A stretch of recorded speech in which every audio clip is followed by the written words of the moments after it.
नमस्कार. Digital Maharashtra news मध्ये आपल्या सर्वांचं स्वागत. आज आपण बारामती तालुक्यातील मोर्टी या ठिकाणी आलेलो आहोत.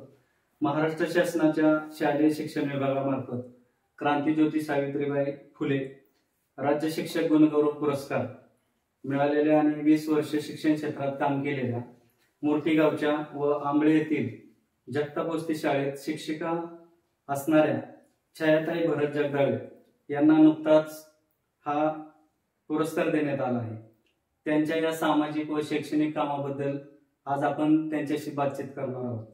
नमस्कार मॅडम. नमस्ते. पहिल्यांदा तुम्हाला हा पुरस्कार मिळाल्याबद्दल तुमचं डिजिटल महाराष्ट्र न्यूज या युट्यूब चॅनल कडून खूप खूप अभिनंदन आणि तुम्हाला खूप खूप शुभेच्छा. हा पुरस्कार जो मिळाला तर तुम्हाला काय वाटतंय की हा पुरस्कार तुम्हाला कशामुळे मिळाला असावा? कुठल्याही गोष्टी समर्पण भावनेने केलेले कार्य म्हणजे शैक्षणिक कार्य, शाळेवर सामाजिक कार्य याबद्दल हा पुरस्कार मला मिळालेला आहे. तुम्ही शाळेमध्ये मग कोणकोणते उपक्रम राबवले असतील किंवा त्याच्यासाठी वेगळं काहीतरी केलेलं असेल त्याच्याशिवाय हा पुरस्कार मिळत नाही, काय सांगाल त्याविषयी? यासाठी शाळेमध्ये नेहमीच नवनव उपक्रम मी करत गेले. कारण शाळेत आपण ग्रामीण भागामध्ये काम करत असताना शाळेची पटसंख्या ही वाढवणं पहिल्यांदा गरजेचं होतं.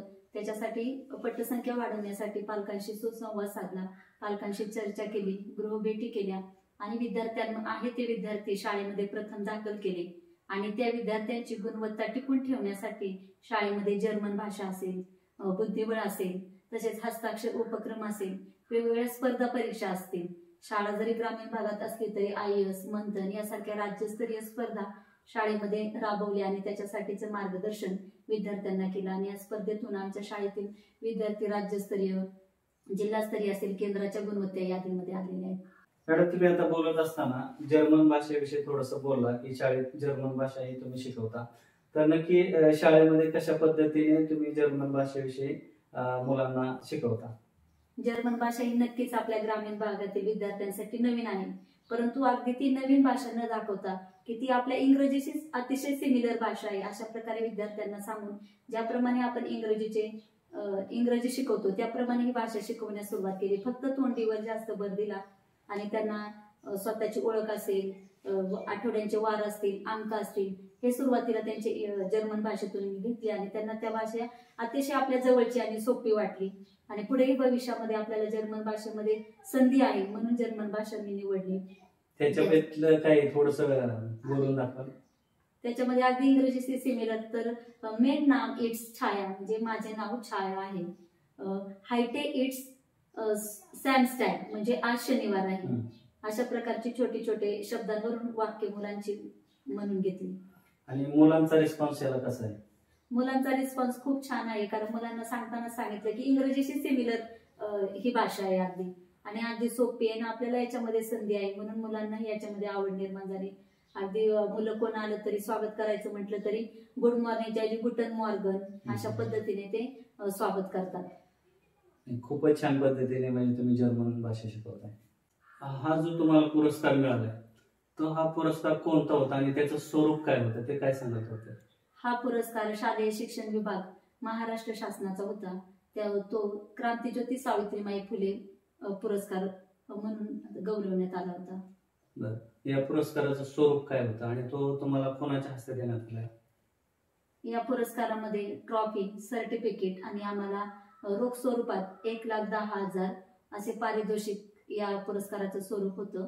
हा पुरस्कार आम्हाला महाराष्ट्र राज्याचे उपमुख्यमंत्री आदरणीय अजितदादा पवार यांच्या हस्ते तसेच शालेय शिक्षण मंत्री दादाजी भुसे साहेब यांच्या हस्ते देण्यात आला.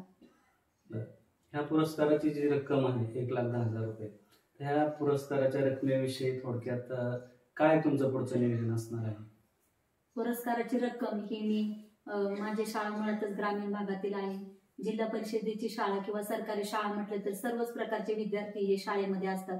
त्यामुळे तेथील जे गरजू विद्यार्थी आहेत त्या मुलांच्या शैक्षणिक कार्य म्हणजे शैक्षणिक गरजेसाठी मला ती रक्कम मी खर्च करणार आहे. तसेच शाळेच्या जवळ एक आश्रम आहे, त्या आश्रमामध्ये मोठ्या मुली आहेत तर त्यांच्यासाठी आरोग्याच्या वस्तू, उदाहरणार्थ मोठ्या मुलींसाठी वर्षभर पुरतील एवढे सॅनिटरी नॅपकिन मी त्या ठिकाणी मुलींना देणार आहे. तुम्हाला जो हा पुरस्कार मिळाला मॅडम तर त्याचं श्रेय नक्की कोणाला द्याल तुम्ही? या पुरस्काराचं श्रेय म्हणजे हा पुरस्कार माझ्या एकटीचा नसून त्याच्यामध्ये निश्चितच पहिल्यांदा याचे श्रेय मला आतापर्यंत लाभलेले माझे सगळे विद्यार्थी त्यांना मी देऊ इच्छिते. तसेच ज्यांचा या पुरस्कारामध्ये प्रत्यक्ष नाही तर अप्रत्यक्षपणे सहभाग आहे ते म्हणजे माझे कुटुंबीय, आतापर्यंत मला लाभलेले सगळे माझे सहकारी असतील, ज्या शाळेमध्ये आपण काम करतो त्या ठिकाणची व्यवस्थापन समिती असेल, सर्व पालक, सर्व ग्रामस्थ, या सर्वांचा यामध्ये नक्कीच वाटा आहे. हा पुरस्कार मिळवण्यासाठी प्रत्येक शाळेतील प्रत्येक शिक्षक हा धडपड करत असतो. तर तुम्ही असा म्हणजे काय संदेश द्याल की शिक्षकांनी काय केलं पाहिजे तर या पुरस्कारापर्यंत ते पोहोचतील? काय संदेश द्याल थोडक्यात? काळ बदलत आहे, काळानुसार गरजाही बदलत आहेत, समस्याही बदलत आहेत, म्हणून आपण वेगवेगळ्या अध्यापन पद्धती स्वीकारणं गरजेचे आहे. प्रत्येक शिक्षकाने स्वतःला काळानुसार अपडेट ठेवलं पाहिजे. जसे की आपले शैक्षणिक अहर्तता असेल त्याच्यामध्ये वाढ करणे गरजेचं आहे. तसेच जे आपण काम करतोय ते समर्पण भावनेने आणि सातत्यपूर्ण ते आपण काम केलं पाहिजे. अशा प्रकारे आपण सातत्यपूर्ण काम केलं तर नक्कीच आपल्याला यश मिळाल्याशिवाय राहत नाही. कारण यश हा शब्द जरी छोटा असला तरी त्याच्यापर्यंत पोहोचण्यासाठी आपल्याला प्रचंड नियोजन करावं लागतं. आपल्याला त्यासाठी कष्ट, आपली जिद्द, आपलं सातत्य, आपलं समर्पण, त्याग या सर्व गोष्टी त्याच्यामध्ये येतात आणि ह्या सर्व पायऱ्या ओलांडून आपण त्याच्यापर्यंत पोहोचतो. म्हणून ह्या प्रत्येक पायरीला आपण योग्य तो वाटा देणं गरजेचं आहे. धन्यवाद मॅडम. तुम्हाला पुढच्या करिअरसाठी डिजिटल महाराष्ट्र न्यूज कडून खूप खूप शुभेच्छा. थँक्यू. धन्यवाद.